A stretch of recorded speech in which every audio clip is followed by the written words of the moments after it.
the next match has arrived. That's right, we're here for match 4 with the list you see on screen. We're currently 2-1, and if you want to see all the beautiful things that have happened in the previous matches, you got to go watch those. If you are confused at all by this list and you're like, what the heck? Flagstones of Trokair, Elvish Reclaimer, all these white cards in the sideboard, Dragon Lord Dromoka, what is going on?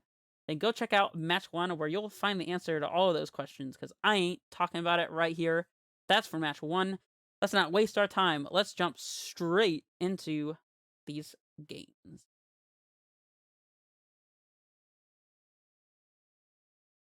And we found our opponent literally immediately. Nice, nice. We're on the play. Love it. This hand.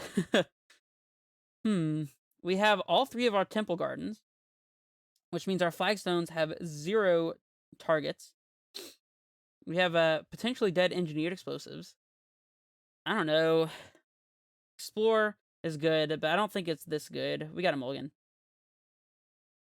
And this hand looks good. We'll keep it. Do we put one of these Temple Gardens back? I guess so. I don't know, actually. Hold on. Let's rethink this, because if we keep the Temple Garden, we already have Titan mana, and we're definitely playing this Dryad out, so I think doing this is going to be the best. If our opponent is running removal spells, then it's better to have Titan mana than some random 3-drop anyways, so we can just rip a Summoner's Pact off the top and be perfectly A-okay. So, let's do this. Grazer. Survey says Temple Garden tapped. And we'll pass back. We're keeping the Growth Chamber in hand here, of course, in case we happen to draw an Amulet. When we already have our 3 mana set up perfectly for our Dryad with this Garenbrig, there's absolutely no reason to throw our Summit Growth Chamber out there. And we do, in fact, top deck the Amulet. Now, I would just love to top deck a Titan. I suppose if I had played Amulet into Growth Chamber here, and then picked the Growth Chamber back up and played Garenbrig, we could already have our Amulet in play here, but small potatoes. Pass back. Our opponent is playing an Aether Vial deck. It's possible we could get run into a Leonin Arbiter. That would be pretty embarrassing. Explore. Well, we can start by cycling that one, because this is 4 mana with the Dryad anyway, so let's get this Amulet out there. Throw this Growth Chamber out there. Do we want to float our blue mana in case we draw Talari West? I think that we do. So instead of using the blue here, I'm going to use double green from the Temple Garden. And we can pick back up this Growth Chamber. Explore. Come on, Titan off the top. Reclaimer. Interesting. Okay. Well, do we want to leave our Titan mana in play? Or would we rather have the Growth Chamber to combo off with this Amulet? I don't know. I guess keeping the Growth Chamber also potentially lets us cycle Talari West, even if they kill our Dryad. I don't know. Whatever. I don't think there's a reason to play the Growth Chamber. Let me think. We would have 3 land names in play, so if our Titan Resolve got Hanweir and the Valakut, we could haste it, and then get Fielded Ed and something else and start generating blockers, but I feel like if we draw a Titan, we're probably just going to win. I guess they could displace our Titan to make sure we can't attack, but then we get additional Valakut triggers, so I think we're going to be fine there. Now let's just pass it back. This also might give us more mana to Reclaimer by holding onto this, so yeah, we'll pass it back. Not attacking. No need for that. I guess if we had played Growth Chamber, we could potentially have played around Ghost Quarter. Or not Ghost Quarter, Leonin Arbiter by playing the Growth Chamber, picking up the Temple Garden, and having 2 mana up to pay to search with a Leonin Arbiter, but we can still pay to search on our own turn before we start doing Titan things, since we have tons of mana. So, maybe not so much of a worry there. I wonder why they're vialing in response here. Okay. Okay. There's a Summoner's Pact. That's fantastic. Yeah, let's go ahead and cast that one. Oh, we have to pay 1 for it? That's fine.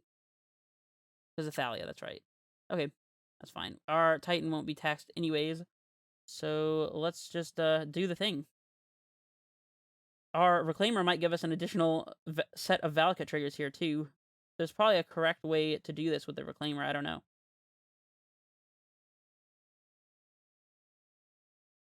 Let's play this Growth Chamber once more.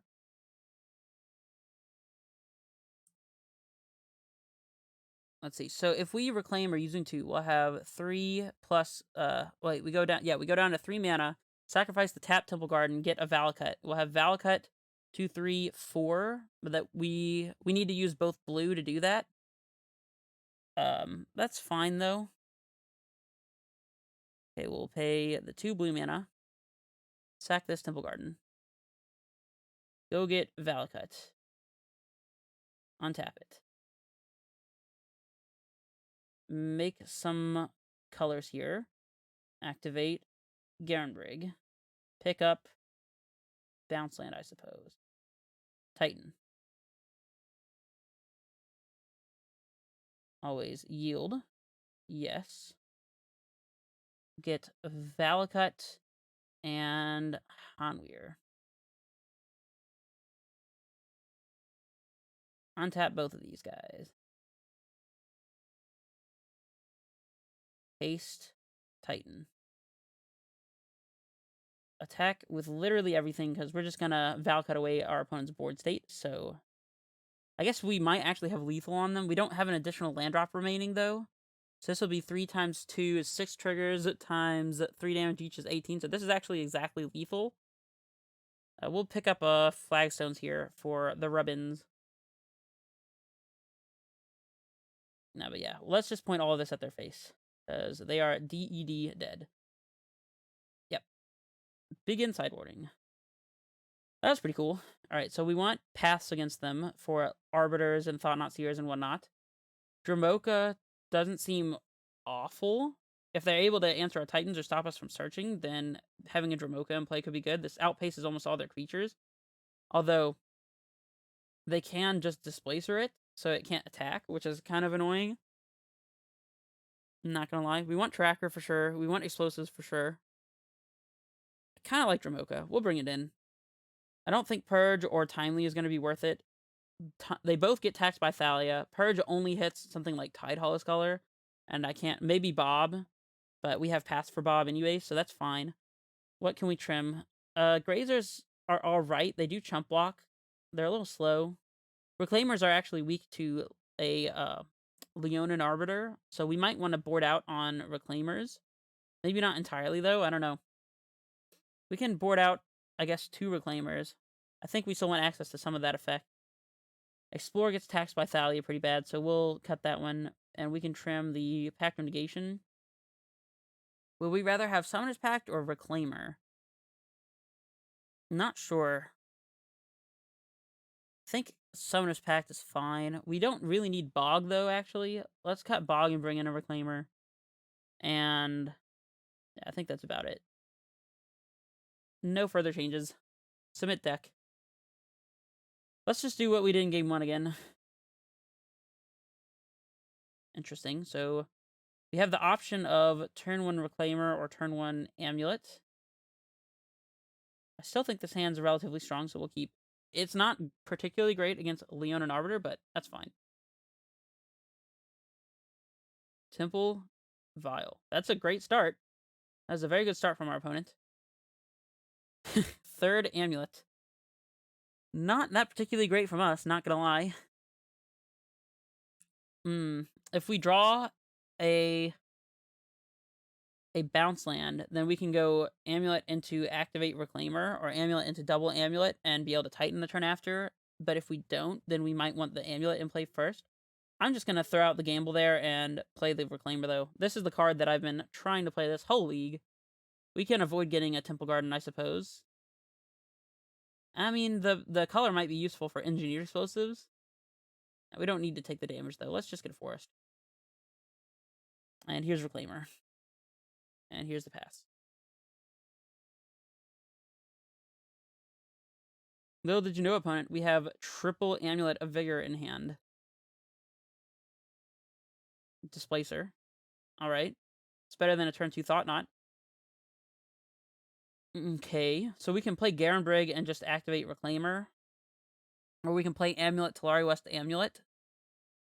Or we can play Grazer to put both of our lands into play. So next turn we can play double Amulet into bounce land to activate Garenbrig if we draw a bounce land. We might be getting Thought Knot Seared this upcoming turn, though. So I guess we want to set up being able to Talari West. So we could Reclaimer to sacrifice one of these lands to search for a Growth Chamber and pick up the other thing, and then potentially be able to do things that way. Or we could actually pick up the Growth Chamber so we can play Amulet. Weird. Okay, so we can Amulet into Garenbrig, Grazer, put Talari West into play and untap it, and then the next turn we can play Amulet, activate Reclaimer, get Bounce Land, and make the mana to transmute Talari West. Let's do that, I suppose. I know we didn't need the Amulet to untap this Grazer, but we do need it to untap this Talari West to play our second Amulet, I suppose. Yep. Here's a second Amulet, and a passing of the turn. This deck is wild. Okay. I think we beat a Thought Knot Seer pretty easily here. We'll be paying 2 mana to get 6 mana. So, Path Reclaimer. Okay. That's fine, I suppose. Get a regular forest. I mean, now any land casts a Titan. Thank you, opponent. And there's no Thought Knots here, so I guess they could Violin an Arbiter to stop us from searching with Summoner's Pact. Waste and Strangle away the Grazer. That's totally fine. Their last card has to be Leon and Arbiter if we top deck a land. And it's a very good land. I think if we play Amulet first, we'll have 6, 7, 8. We'll be able to play around Arbiter as well, so let's tap this. Actually, I guess we might want blue mana. I don't know. We'll tap the green, play Amulet, play Sanctuary. We have literally everything covered here, so let's make sure we have literally everything covered by canceling all of our auto yields so we don't get punked out by Amulet. I don't think I set any, but gotta be safe. And I guess we'll pick up the Talari West. I don't see a reason not to. Here's a Summoner's Pact. Here's a Concession. Well, that was pretty easy. I have heard FPollis say that the white taxes matchup can be complicated, if you're trying to play around everything, especially Eldrazi and Taxes, since you have to play around Arbiter, you might have to play around Thalia, you have to play around Thought Knot Seer, but overall, he's, at least in his opinion, in FPollis' opinion, the matchups against Taxes are favored.